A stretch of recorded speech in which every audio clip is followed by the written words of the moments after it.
আমরা যত রকম মিষ্টি দই খাই না কেন, নবদ্বীপের ক্ষীর দই লাল দইটা কিন্তু আমাদের সকলেরই খুব প্রিয়। আর এই ক্ষীর দইটা যদি আপনারা বাড়িতে বানাতে চান তাহলে কিন্তু অবশ্যই দুটো পদ্ধতিতে দইটাকে তৈরি করতে হবে। একটা হচ্ছে মাপের মাধ্যমে, আর একটা হচ্ছে এক্সট্রা হিটের মাধ্যমে দইটাকে বসাতে হবে। তো বন্ধুরা, এই দুটো প্রসেসই কিন্তু আজকের ভিডিওতে আপনাদেরকে সম্পূর্ণ দেখিয়ে দেবো। তার সাথে ক্যারামেলটা কীভাবে বানাতে হয় সেটাও দেখিয়ে দেবো। তো বন্ধুরা, আমি মৃণাল, মিষ্টির কারিগর, আর আপনারা দেখছেন বেঙ্গল সুইটস চ্যানেল। নমস্কার বন্ধুরা, আজকে আমি আপনাদেরকে নবদ্বীপের মতো দেখবেন লাল যে ক্ষীর দইটা পাওয়া যায় সেই দইটা কিভাবে বাড়িতে তৈরি করতে হয় সম্পূর্ণ আজকের ভিডিওর ভিতরে আমি দেখিয়ে দেবো। তো বন্ধুরা, লাল দই তৈরি করার জন্য সবথেকে গুরুত্বপূর্ণ হচ্ছে আপনাদেরকে মাপ পদ্ধতিটা যদি আপনি তৈরি করাই তাহলে আপনাদের এই মাপ পদ্ধতিতে কিন্তু দইটা তৈরি করতে আপনাদের সুবিধা হবে। তাই মাপ পদ্ধতিতেই দেখাবো। এই দইটা বসানোর ক্ষেত্রে আপনাদের একটা প্রসেস অবলম্বন করতে হবে, যেটা এক্সট্রা হিট পদ্ধতি। সেই হিট পদ্ধতিতে কিন্তু এই দইটা বসাতে হবে, তাহলে কিন্তু খুব তাড়াতাড়ি জমে যাবে। আর না হলে কিন্তু আপনাদের এই দইটা বসতে অনেকটা টাইম লেগে যেতে পারে। সেজন্য আমি আজকে এক্সট্রা হিট পদ্ধতিটা কিভাবে বসাতে হয় সেটাও কিন্তু আজকের ভিডিওতে আমি দেখিয়ে দেব। বা ক্ষীরের দইটা বানানোর জন্য এখানে আমি চিনির ক্যারামেলটা তৈরি করে নেব। তো এখানে আমি 1 লিটার দুধের নবদ্বীপ বা ক্ষীর দই তৈরি করব। তো বন্ধুরা, আমি কিভাবে করছি সেটা একবার ভালো করে ফলো করুন, দেখবেন এটা খুবই সহজ একটা রেসিপি। আর বাড়িতে এটা তৈরি করলে অন্যান্য দইয়ের থেকে কিন্তু এর কোয়ালিটিটা খুবই সুন্দর লাগে। তো বন্ধুরা, এখানে আরেকটা কথা বলি, ক্যারামেল তৈরি করার জন্য আপনাদের যে সমস্যাগুলো হয়, ক্যারামেলটা সঠিকভাবে তৈরি হয় না, ক্যারামেলটা পুড়ে যায়, বা ক্যারামেলটা থেকে এমন একটা তেঁতো ভাব আসে যে দইটা কিন্তু একদম তেঁতো তেঁতো হয়ে যায়। তো বন্ধুরা, সঠিক নিয়মে আপনারা কিভাবে ক্যারামেলটা তৈরি করবেন সেটাও কিন্তু আজকের ভিডিওতে আমি সম্পূর্ণভাবে দেখিয়ে দেবো। তাহলে এখানে আমার 200 গ্রাম চিনি আছে। এই চিনি থেকেই কিন্তু আমি 50 গ্রাম ক্যারামেল হিসাবে তৈরি করব। তো ক্যারামেলটা আমি কিভাবে বানাচ্ছি সেটা কিন্তু আপনারা একবার ভালো করে দেখে নিন। এখানে দেখুন 50 গ্রামের মতো আমার কিন্তু এখানে চিনি আছে। এই চিনিটাকে আমি কড়াই প্রথমে দেবো, এতে আমি জল দেব না। এবার আমি গ্যাসটা জ্বালিয়ে দিচ্ছি, এখানে কড়াটা বসিয়ে দিচ্ছি। প্রথমে আমি ক্যারামেলটাকে এইভাবে আস্তে আস্তে একটু নেড়ে দেব। আমি এতে জল দেব না, ক্যারামেল তৈরি করার জন্য এতে জল দেবেন না, তাহলে কিন্তু ক্যারামেলটা লাল কালার আসবে না, একদম অন্যরকম ক্যারামেল তৈরি হয়ে যাবে। সেজন্য আমি একদম পারফেক্টভাবে মিষ্টির দোকানে কিভাবে ক্যারামেলটা তৈরি হয় সেটা কিন্তু দেখানোর জন্যই আপনাদেরকে এরকম গ্যাসের ফ্লেমটিকে একদম লো টু মিডিয়ামভাবে রেখে আস্তে আস্তে এটাকে কুক করবেন। করলেই দেখতে পাবেন যে চিনিটা খুব সুন্দরভাবে গলছে, আর গলতে গলতেই দেখবেন চিনির মধ্যে একটা কালার এসে যাচ্ছে, তখনই কিন্তু ক্যারামেলটা পারফেক্টভাবে তৈরি হয়ে যাবে।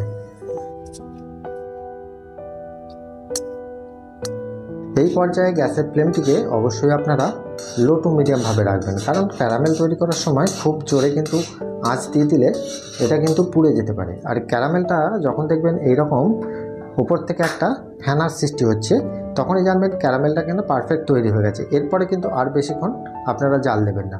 এইরকম একটা কালার এসে গেলেই কিন্তু আপনারা বুঝতে পারবেন যে ক্যারামেলটা আমাদের পারফেক্ট রেডি হয়ে গেছে। এবারে সঙ্গে সঙ্গে গ্যাসের ফ্লেমটিকে আমি এখানে অফ করে দেব। এই যে কিছুটা জল নিচ্ছি, নেবার পর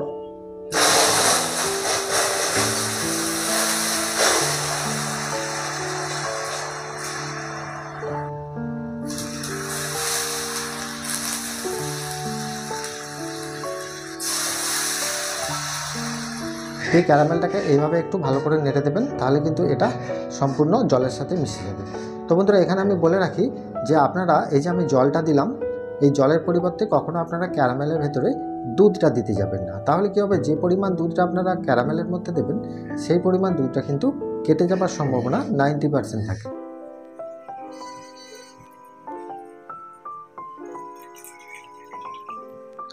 দেখুন এখানে ক্যারামেলের কালারটা কত সুন্দর এসেছে।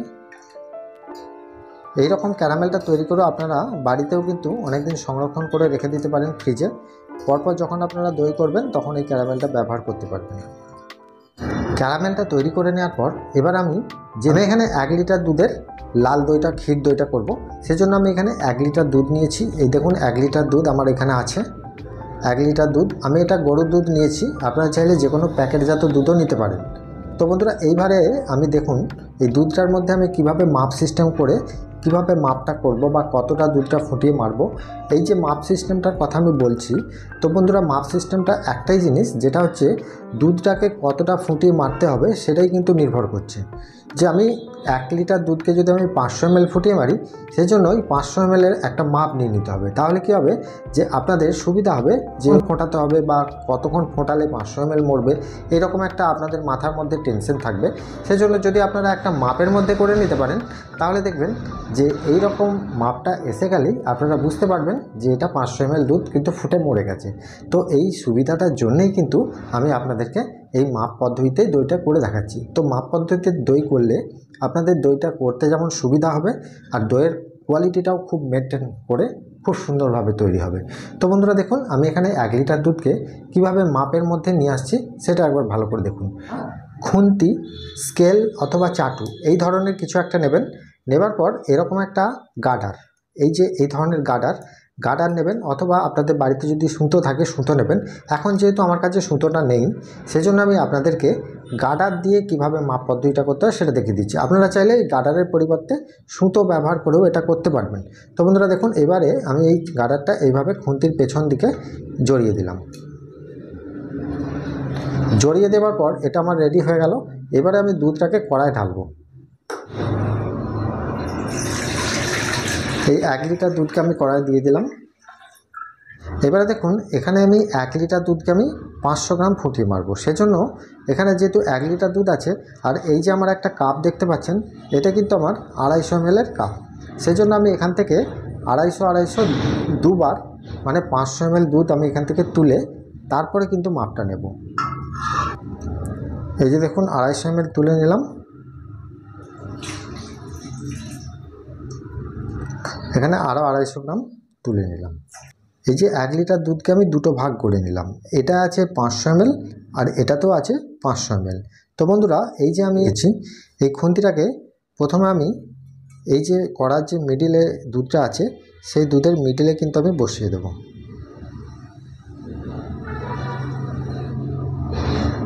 বসিয়ে দেওয়ার পর এই গার্ডারটাকে আমি টেনে নিচের দিকে নিয়ে এলাম। এবার মাপটা দেখে নিচ্ছি। দেখুন গার্ডারের একদম নিচের পজিশনে কিন্তু দুধটা আছে। এই রকম যে গার্ডারটা একদম দুধটাকে ছুঁয়ে ছুঁয়ে আছে, এই রকম মাপটা কিন্তু আপনাদেরকে নিতে হবে। এটা কিন্তু আমাদের 500 ml একটা মাপ হয়ে গেল। এবারে এই যে আমার গার্ডার দিয়ে যে খুন্তিতে মাপটা নিয়েছি, এই মাপটা এখন আমার 500 ml দুধ কিন্তু মাপ নেওয়া হয়েছে। আমি দুধটাকে ফুটিয়ে 1 লিটার দুধকে ফুটিয়ে এই 500 mlই কিন্তু নিয়ে আসবো। সেই জন্য আমি এই মাপটা তৈরি করে রেখে দিলাম। পরে যখন দুধটা ফুটিয়ে নেবার পর আমি এই মাপে যখন দুধটা এসে যাবে, তখনই আমি গ্যাস থেকে দুধটা নামিয়ে নেবো, নিয়ে দইটা বসিয়ে নেবো। তো একটা সিম্পল ব্যাপার। এরপরে দেখুন, এই দুধটাতে, এই লিকুইড দুধটার সাথে আমি কিছু পাউডার দুধ ইউজ করব। আমি এখানে আমুল দুধটা নিয়েছি, 50 গ্রামের মতো দেবো। এখানে আমার 100 গ্রাম আমুল দুধ আছে। আপনারা চাইলে আমুল দুধের পরিবর্তে যে কোনো পাউডার দুধ ইউজ করতে পারবেন। তো বন্ধুরা, আপনাদের মনে প্রশ্ন আসবে যে পাউডার দুধটা কেন দেওয়া হচ্ছে। দুধের থেকে পাউডার দুধের জমাটি ক্ষমতাটা কিন্তু বেশি থাকে। কারণ কি হয় যে এই পাউডার দুধটা যদি এই লিকুইড দুধের সাথে দেওয়া হয়, তাহলে কিন্তু দেখবেন দুধটা খুব তাড়াতাড়ি ঘন হয়ে যাবে।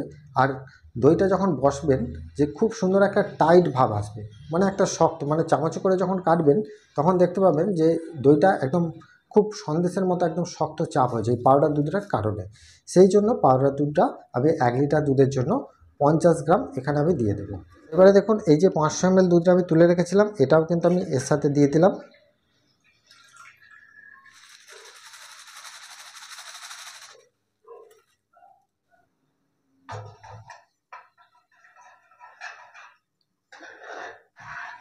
দেখুন ইজিলি কিন্তু দুধটা গলে গেল। দুধটাকে আমি ফুটতে দিয়েছি, যেহেতু এখানে পাউডার দুধ দেওয়া আছে সেজন্য মাঝে মাঝে কিন্তু নাড়তে হবে, নাহলে কিন্তু কড়ার তলায় ধরে যাওয়ার সম্ভাবনা। 100 গ্রাম চিনিটা থেকে আমি কিছুটা পরিমাণ 50 গ্রামের মতো ক্যারামেল করে নিয়েছি। এবার এই যে বাকি চিনিটা আছে, এখানে আমার 150 গ্রামের মতো এখন চিনি আছে। এই চিনিটাকে আমি এখনই দুধের মধ্যে দিয়ে দেবো। যেহেতু এখানে পাউডার দুধ দেওয়া আছে সেজন্য চিনিটা আগে থেকে দিতে হবে, নাহলে কিন্তু কড়ার মধ্যে লেগে যাওয়ার সম্ভাবনা থাকে। এবারে দেখুন দুধটা কিন্তু ফুটতে শুরু করেছে, আর দুধটা ফুললে অবশ্যই একটু হাতে করে ভালো করে এইভাবে নেড়ে দেবেন, কারণ যেহেতু এখানে পাউডার দুধটা অ্যাড করা আছে সেই জন্য কিন্তু তলায় ধরে যাওয়ার সম্ভাবনা কিন্তু বেশিই থাকে। আর দুধটা যখন ফুটে যাবে তখন এর মধ্যে 3টে থেকে 4টে ছোটো এলাচ এখানে দিয়ে দেবেন, তাহলে কী হবে, ফ্লেভারটা খুব ভালো আসবে। পক্ষে এইরকম লো টু মিডিয়ামভাবে ফোটাতে হবে, খুব বেশি হিট দিয়ে ফোটানো যাবে না। আস্তে আস্তে এইভাবে ফোটালে দেখবেন দুধের মধ্যে থেকে একটা সুন্দর ক্ষীরের মতো সুগন্ধ আসবে। আর মাঝে মাঝে একটু এইভাবে নেড়ে দেবেন। তো বন্ধুরা এই দুধটা যখন ফুটবে তখন কিছু কিছু সময় ধরে ধরে মাঝে মাঝে কিন্তু এই যে মাপের আমি এটা করে রেখেছি, যে 500 ml এর মাপটা, এই মাপটা মাঝে মাঝে একটু চেক করে দেখে নেবেন হয়ে গেছে কিনা। যদি হয়ে যায় সঙ্গে সঙ্গে গ্যাসের ফ্লেমটিকে অফ করে দিয়ে নামিয়ে দেবেন, আর কিছু করতে হবে না। ফ্লেমটি অফ করব, অফ করে আমি মাপটা দেখে নেব। দুধটা ফোঁটা কমেলে তারপরে আমি দেখছি। দেখতে পাচ্ছেন দুধটা আমার এখানে পারফেক্টভাবে মাপ এসে গেছে, একদম সঠিক মাপটাই কিন্তু এসে গেছে, একদম মিডিল বরাবর আমি কিন্তু দেখছি। দেখুন একদম গাটাটা ছুঁয়ে ছুঁয়ে এসে গেছে।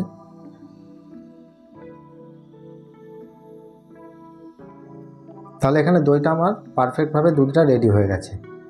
একটা জিনিস দেখুন, আমি যে দুধটা ক্ষীরের দই করেছি, এই দুধের কোয়ালিটিটা দেখুন একদম খুব গাঢ় টাইপের হয়ে গেছে। এটা যখন ঠান্ডা হবে আরও অনেকটা গাঢ় হয়ে যাবে, একদম ক্ষীরের মতো রাবড়ির মতো দই হবে। আর এই দুধটাকে একবার ভালো করে এইভাবে ফাটিয়ে নিতে হবে গরম অবস্থায়। টক দইয়ের সাজা আমি এখানে 75 গ্রামের মতো টক দই নিয়েছি। আর আপনারা যদি মিষ্টি দই দিয়ে বসাতে চান এই দইটা, তাহলে আপনারা 100 গ্রাম নেবেন। তো বন্ধুরা আপনাদের মনে প্রশ্ন আসে যে দই বীজ বা দইয়ের সাজাটা কী জিনিস? কিচ্ছু ব্যাপার নেই, দই বীজ বা দই সাজা বলে কিছু হয় না। দই বসাতে গেলে আপনাদের শুধুমাত্র একটা দইয়ের দরকার হয়, সেটা মিষ্টির দোকান থেকে আপনারা কিনে আনতে পারেন, বা বাড়িতে যদি মিষ্টি দই বা টক দই করে রাখেন সেটা দিয়েও করে নিতে পারেন। এক্ষেত্রে আমি বলি যে মিষ্টি দই বসানোর ক্ষেত্রে টক দই অথবা মিষ্টি দই দুটোই চলবে, আর টক দই বসানোর ক্ষেত্রে শুধুমাত্র টক দই দিয়ে বসাতে হবে। এই জিনিসগুলো মাথায় রাখবেন। তো এই টক দইটা আমি একটা বাটিতে ভালো করে কেটে দিয়ে ভালো করে ফেটিয়ে নেব দুধ দিয়ে। দেখুন কিভাবে আমি করছি। এখান থেকে একটু দুধ, যেহেতু এটা গাঢ় দুধ সেই জন্য এখান থেকে অল্প পরিমাণে 1 চাটুর মতো দুধ দিয়ে এতে দিতে হবে, দিয়ে এটাকে খুব ভালো মতো এরকমভাবে ফেটিয়ে নিতে হবে। ফেটিয়ে নিলে দেখবেন এরকম একটা ক্রিমের মতো এসে গেছে। যত ভালো করে ফেটাতে পারবেন ততই কিন্তু দইটা খুব ভালোভাবে আসবে।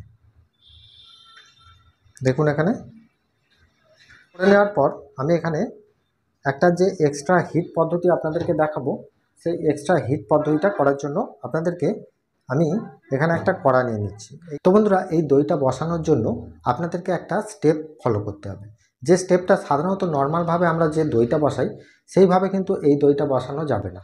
কারণ সেইভাবে যদি আমি নর্মালভাবে দই বসাই ঢাকা দিয়ে, সেক্ষেত্রে আপনাদের দই বসবে না বা নাও বসতে পারে, অথবা দই বসতে আপনাদের অনেক টাইম লেগে যেতে পারে, 24 ঘন্টাও টাইম লেগে যেতে পারে। সেজন্য আমি একটা এক্সট্রা হিট পদ্ধতিতে আপনাদেরকে দেখাবো। দেখবেন খুব তাড়াতাড়ি এই দইটা একদম লাল দইটা পারফেক্টভাবে জমে যাবে। সেটা কিভাবে আমি করছি সেটাই দেখাবো।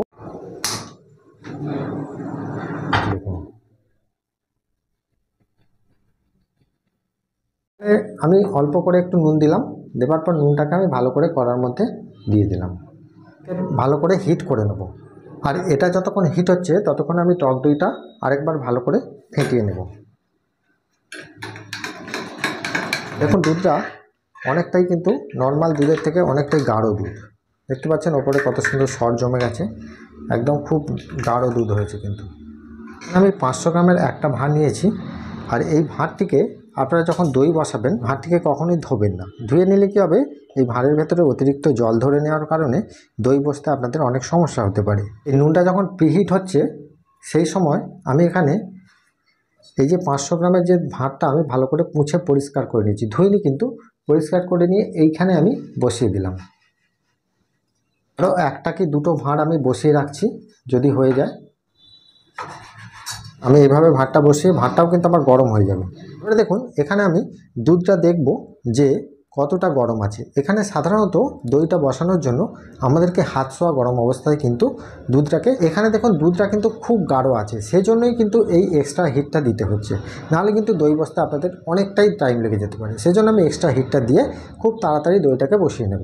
তো সেক্ষেত্রে দেখুন ক্ষীরের দইটা কিন্তু একদম একটু আলাদা প্রসেস, কারণ এই দইটা এতটাই ঘন হয়ে যায়, সেজন্য এই দইটা বসতে আপনাদের অনেক সময় লেগে যায়। যেহেতু ঘন দুধের দই বসাতে গেলে আপনাদেরকে এই এক্সট্রা হিট পদ্ধতিটা অবশ্যই অবলম্বন করতে হবে। খুব তাড়াতাড়ি কিন্তু দইটা আপনারা বসিয়ে নিতে পারবেন। আর যদি আপনারা নর্মালি দই এমনি বসান এই ক্ষীরের দইটা, তাহলে আপনাদের অনেক টাইম লেগে যেতে পারে বা দই নাও বসতে পারে। সেজন্য দেখুন আমি এখানে দইটা, টক দই সাজাটা দেবো, আর তার মধ্যে দেখুন আমার এখানে নুনটা গরম হয়ে গেছে, সেই নুনটাকে আমি নামিয়ে এখানে রাখবো। এবারে আমি হাতটা উপরে রেখে দেখব যে এখান থেকে তাপ বেরিয়েছে বা ভাতটাও অনেকটা গরম হয়ে গেছে। ভাতটা আগের থেকে অনেকটা গরম হয়ে গেছে।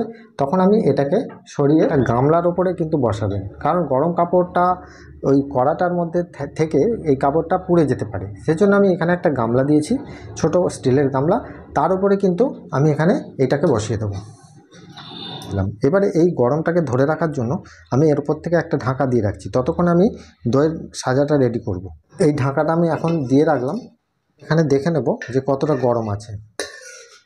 দেখুন দুধটা কতটা ঘন হয়ে গেছে, দেখুন একদম।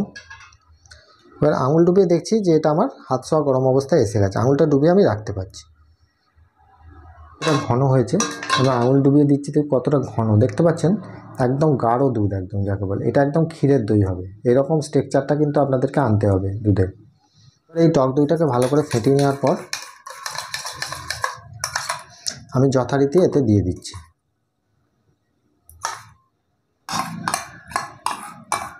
এবার এটাকে ভালো করে আমি ফেটিয়ে নিচ্ছি। এই টক দইয়ের সাজাটা দেওয়ার পর এবার আমি ক্যারামেলটা ইউজ করছি। দেখুন ক্যারামেলটা কিন্তু আমি আগে দিইনি, এখন আমি দিয়ে দিলাম। দেখুন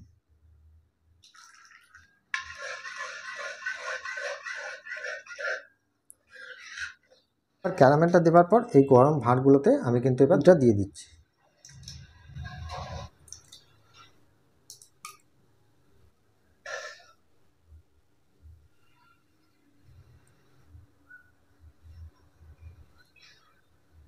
এবার আমার সুন্দরভাবে বসানো হয়ে গেছে। এবারে কাঁচের ঢাকনাটা এইভাবে ওপর থেকে আমি ঢাকা দিয়ে দেবো। এই যে এখানে যে ছিদ্রটা দেখতে পাচ্ছেন, এই ছিদ্রতে দিয়ে হাওয়াটা, গরম বাতাসটা যাতে বেরিয়ে না যায়, এজন্য এর মুখে একটা এরকম কাগজকে দিয়ে দিলাম। দেবার পর এটাকে আমি ঢাকা দিয়ে রেখে দেব মিনিমাম 6 ঘন্টা। এইভাবে দিয়ে এরকম গরম কাপড়টা আস্তে আস্তে এর ওপর দিয়ে দেবেন। 6 ঘন্টা পর আমি এটাকে খুলে দেখব 6 ঘন্টা পর দইটা বসেছে কিনা। ক্যারামেলটা লাস্টে দিয়ে বসান, সবার শেষে ক্যারামেলটা দিয়ে তারপর বসান, তাহলে কিন্তু দেখবেন একদম ওপর থেকে ভেতর পর্যন্ত সমানভাবে শক্ত হয়ে জমবে। আর ক্যারামেলটা আগে দিলে ভেতরটা কিন্তু একটু গলগলা টাইপের বা একটু পাঁকের মতো দেখতে লাগে। তোরা দেখুন এইভাবে দইটা বসিয়ে দেওয়ার পর আমি এখানে 6 ঘন্টা, যেমন সাধারণত দই বসানো হয়, 6 ঘন্টা পর আমি এসে দইটাকে খুলে দেখব দইটা বসেছে কিনা। যদি না বসে তখন তার অন্য ব্যবস্থা হবে। 6 ঘন্টা পর আমি এর ঢাকাটা সরিয়ে নেব, দিয়ে কাঁচের ঢাকনাটা সরিয়ে নিয়ে আমি এখান থেকে দইটা দেখব দইটা বসেছে কিনা। আমি এখানে একটা দই এইভাবে নাড়িয়ে দেখছি যে দইটা কিন্তু এখনও ঢলঢল করছে বা সম্পূর্ণ কিন্তু জমেনি, অর্ধেক অংশ জমেছে। সেজন্য আমাদেরকে কি করতে হবে, এটাকে কিন্তু আবার হিট দিতে হবে। তার জন্য দেখুন গ্যাসের আমি ওভেনটা জ্বালিয়ে দিয়েছি। দেওয়ার পর এই কড়াটা শুদ্ধ আমি চাপিয়ে দিয়েছি। দেওয়ার পর ঢাকনাটা দিয়ে একটু লো ফ্লেমে হালকা গরম করে নেবেন। দেওয়ার পর দেখুন কীরকম গরম হবে সেটা দেখিয়ে দিচ্ছি। হাতটা দিয়েই দেখতে পাবেন যে একটা তাপ বেরোচ্ছে, তখনই বুঝতে পারবেন যে এটা কিন্তু হিট হয়ে গেছে। এবারে যথারীতি একই প্রসেসে এইভাবে রেখে দিয়ে ওপর থেকে ঢাকাটা ভালো করে দিয়ে আরও 3 ঘন্টা আপনারা ওয়েট করবেন। 3 ঘন্টা পরেই আমি গ্যারান্টি দিয়ে বলছি এটা কিন্তু পারফেক্টলি জমে যাবে। আপনারা যদি রাত্রে করেন তাহলে সকালবেলা খুলবেন, এটা ইজিলি জমে যাবে। সেজন্য দেখুন আমি এখানে সম্পূর্ণ জমে যাবার পর 3 ঘন্টা পর আবার ফিরে আসছি, মানে আমার এখানে টাইম লেগেছে প্রায় 9 ঘন্টা। এই 9 ঘন্টা পরেই কিন্তু দইটা আবার সম্পূর্ণ জমে গেছে। এবারে দেখুন আমি এখান থেকে একটা তুলে নিয়ে এইভাবে হাতে করে নিয়ে যখন দেখছি যে একদম সম্পূর্ণ টাইট হয়ে গেছে, তখনই আমি বুঝতে পারছি যে এটা কিন্তু আর হিট দেবার কোনো দরকার নেই, আর ঢাকা দিয়ে রাখার কোনো দরকার নেই। এটাকে কিন্তু সম্পূর্ণভাবে এটাকে নিয়ে ফ্রিজে রেখে দেবেন, আর কিছু করতে হবে না। ফ্রিজে রেখে দেওয়ার পরেই আপনারা দেখতে পাবেন যে এই দইটা কত সুন্দর সেট হয়ে জমাটি বেঁধে গেছে। আর এই ক্ষীর দইয়ের নিয়ম হচ্ছে অন্ততপক্ষে 1 দিন পুরনো করতে হবে ফ্রিজে, তবে কিন্তু এই টেস্টটা ভালো আসবে। সঙ্গে সঙ্গে খেলে কিন্তু ভালো আসবে না। আজকে বসিয়ে 1 দিন যদি আপনারা পুরনো করে নেন তাহলে দইটা খেতে আরও ভালো লাগবে। আর এই যে দইটা আমি করেছি, দইটা দেখুন উল্টে দিচ্ছি তবুও কিন্তু দই পড়ছে না, মানে এতটাই শক্ত হয়ে গেছে যে দই চামচে করে কাটতে গেলেও হবে না, ছুরি লাগবে। দেখুন কত সুন্দর এইভাবেই উঠে আসছে। আর এটা মুখে দিলেই কিন্তু আপনাদেরকে চিবিয়ে চিবিয়ে খেতে হবে, এত সুন্দর একটা কচকচে দই, ওপরে কিন্তু একটা সরের লেয়ার আছে। ভালো করে দেখবেন। এই রকমভাবে যদি আপনারা পারফেক্টভাবে দইটা বানাতে পারেন, এটা কিন্তু মিষ্টি দই এমনই যে ক্ষীর দইটা একদম নবদ্বীপের কোয়ালিটিতেই আপনারা পাবেন বাড়িতে তৈরি করলে। এইভাবে করবেন। তো বন্ধুরা, আজকের রেসিপিটা আপনাদের যদি ভালো লেগে থাকে তাহলে আমাকে প্রত্যেকবারের মতো কমেন্টে জানাতে অবশ্যই ভুলবেন না।